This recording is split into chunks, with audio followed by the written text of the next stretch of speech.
श्रीरामचंद्र परब्रह्मणे नमः। श्रीगुरुभ्यो नमः।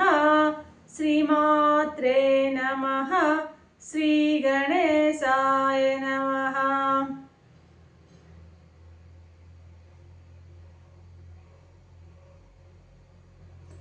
ప్రియాత్మ బంధువులారా, యోగ వాసిష్టం నిర్మాణ ప్రకరణము 485వ భాగము. భుషుండు తనకు యోగ సిద్ధి వలన కలిగినటువంటి తానున్నటువంటి ఆ ప్రస్తుత పరిస్థితిని గురించి వివరిస్తూ ఉన్నాడు. ఆ అంశంలో ఉన్నామన్నమాట.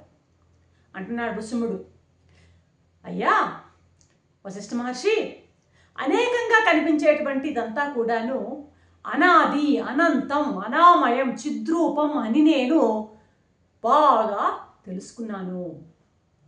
ఈ కనిపించేదంతా కూడాను, ఈ పరబ్రహ్మ అంతా కూడాను ఆది అంతాలు లేనటువంటిది. పూర్తిగా చిత్రూపమైనటువంటి పరమాత్మ తత్వంగా నాకు అనుభవానికి వస్తూ ఉన్నది. సర్వకాల సర్వావస్థల యందు కూడాను నేను ఈ దేహం నేను అన్న భావన పూర్తిగా త్యజించాను. భుజిస్తున్నా, విహరిస్తున్నా, ఉంటున్నా, లేస్తున్నా, ఉచ్ఛ్వసిస్తున్నా, నిద్రిస్తున్నా, ఏ స్థితిలో ఉన్నా సరే, నాకు ఎటువంటి స్థితిలోనైనా సరే నేను ఈ దేహం నేను అన్న భావాన్ని మాత్రం పూర్తిగా వర్జించాను. ఈ దేహం నేను అన్నటువంటి అభిమానం నాకు లేదు. అభిమానం అంటే ఐడెంటిటీ. ఈ దేహంతో నేను తాదాత్మ్యం ఎప్పుడు చెందకుండా ఉన్నాను. ఈ సంసారాన్ని ఇప్పుడు మామూలుగా సుషుప్తిలో పడ్డవాడు ఏం చేస్తాడు? ఆ సుషుప్తిలో ఉన్నవాడు పూర్తిగా అన్నిటినీ మర్చిపోయి ఉంటాడనమాట. ఒక రకమైన అజ్ఞాన స్థితిలో ఉండిపోతాడు సుషుప్తిలో ఉన్నవాడు. కాబట్టి ఈ సంసారాన్ని నేను సుషుప్తిలో ఉన్న వాడిలాగా, ఏమీ లేని దానిలాగా నేను గ్రహిస్తున్నాను. అంటే ఈ సంసారం లేనిదే అన్న భావన నాకు చక్కగా అర్థమయ్యింది. అందువల్ల దీనివల్ల కలిగేటువంటి ఈతి బాధలు, అర్థాలు, అనర్థాలు, ఇవన్నీ కూడా అర్థమైన అనర్థమైన, అది మేళ్ళైనా కీళ్ళైనా సంసారం ఏది ఇచ్చినా సరే వాటన్నిటిని కూడా సమానంగా తీసుకునే స్థితికి నేను వచ్చాను. ఆపదలు నాకు సంభవించినా కూడాను, ఆపదల్లో కూడా నేను ధీరత్వాన్ని వహించి అచలంగా చలించకుండా ధీరత్వంతో ధీరుణ్ణిలా ఉండేటువంటి ఆ స్థితి నాకు కలిగింది. ఈ జగత్తంతా నాకు ఎక్కడా కూడాను వైరుధ్యం లేదు. అంతా మిత్రుడులాగానే జగత్తంతా నాకు శోభిస్తోంది.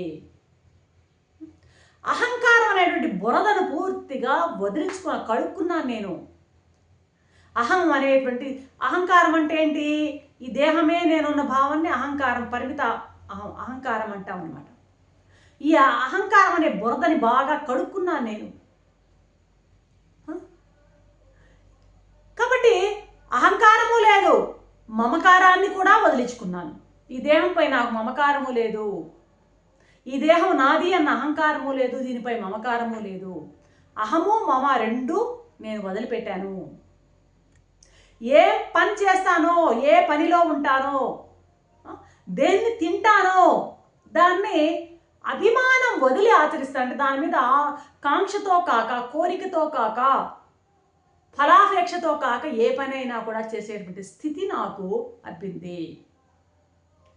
కాబట్టి ఏ పని చేస్తున్నా సరే నా మనసు కూడాను నిష్కామంగా ఉండడం, ఎటువంటి ఫలితాన్ని ఆశించని స్థితిలో అలాగా ఆ పని ఎటువంటి కోరిక లేకుండా పనులు చేయడం నాకు స్వతఃసిద్ధంగా అలవాటైపోయింది. ముని అంటున్నాడు, ఎప్పుడైనా నేను ఏదైనా ఒక కొత్త సంగతిని కొత్త విషయాన్ని గ్రహించినప్పుడు నా బుద్ధి ఏదో పైకి అబ్బో నేను ఉల్లాసం పొందదు, నా బుద్ధి ఔన్నత్యం పొందదు. ఇంకా చెప్తున్నా వినండి మహర్షి, నేను నిజంగా సమర్థుడనే అయినా కొన్ని విషయాల్లో ఇతరులను ఎవరిని తక్కువ చేయను, పరాభవించను. ఒకవేళ ఇతరుల ద్వారా నాకు పరాభవం కలిగినా, పరితాపం కలిగినా కూడా నేను దుఃఖించను. అంటే సుఖ దుఃఖాల్లో సమత్వాన్ని ఆయన పాటిస్తున్నట్టు మనకు అర్థమవుతుంది అన్నమాట. ఎందుకు ఈ లక్షణాలన్నీ, ఎందుకు ఈయన చెప్పుకుంటున్నాడు ఆయన చెప్పే లక్షణాలన్నీ కూడా ఒక సిద్ధ పురుషుని లక్షణాలు. ఆ లక్షణాలన్నీ మనకు సాధనకి అవసరమయ్యాయి. అందుకని ఎందుకు చెప్తున్నారు పదే పదే జీవన్ముక్త లక్షణాలు, ఆ యొక్క ఈ విదేహముక్తుని యొక్క లక్షణాలు ఎలా ఉంటాయి, జీవన్ముక్తుల లక్షణాలు ఉంటాయి, జ్ఞాని ఎలా ఉంటాడు, వివేకి ఎలా ఉంటాడు అని చెప్పడం ఎందుకు అంటే ఆ లక్షణాలని మనం పుణికిపుచ్చుకోవడానికి ప్రయత్నం చేయాలి అన్నదే దాని వెనక ఉన్నటువంటి భావన అనమాట. ఇప్పుడు చెప్పే లక్షణాలన్నీ కూడా మనం కూడా పెంచుకోవాలి, సాధనగా తీసుకోవాలి మనం వాటిని.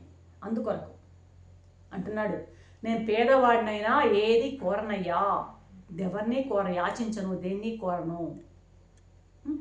ఈ శరీరంలో ఉన్నప్పటికీ కూడాను సకల భూతాల్లో ఉన్నటువంటి ఏకమైనటువంటి ఆ చిదాత్మను దర్శించడం వలన నేను సమదర్శిని అయిపోయాను. అన్నింటినీ సమానంగా దర్శించడం నాకు వెనతో పెట్టిన విద్యలాగా అయిపోయింది. జీర్ణము, క్షీణము, శిథిలము అయినటువంటి ఈ జగత్తును నేను ఆత్మ దృష్టితోనే చూస్తున్నాను. జగత్తంతా కూడాను పరమాత్మ స్వరూపంగానే, ఇదంతా ఆత్మ సచ్చిదానంద స్వరూపంగానే నేను చూస్తున్నాను. ఎవరైనా బాగా సుఖంగా ఉంటే వాడిని చూసి సంతోషిస్తాను, ఎవరైనా దుఃఖంగా ఉంటే వాడిని చూసి దుఃఖిస్తాను. అంటే ఎంపాథటిక్ అవుట్లుక్. సుఖ దుఃఖాలను అన్నింటినీ, సుఖాన్ని దుఃఖాన్ని అన్నింటినీ కూడాను ఆహ్వానించడం అనమాట. సుఖపడుతున్నాడు చూసి అసూయ లేకుండా ఉండడం, సుఖిస్తాడట.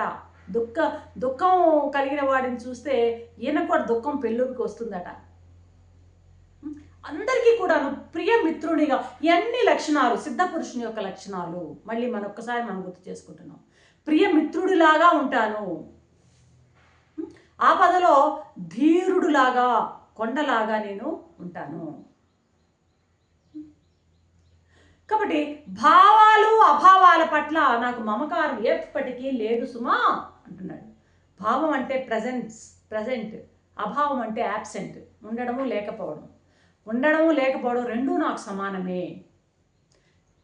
ఇంకా ఘటం, పటం, శకటం, వనం అన్నీ కూడాను చిత్త రూపాలే అని, సర్వము చిత్తమే అని నా భావం మహర్షి. సర్వం చిత్తం కాక మరేమిటి?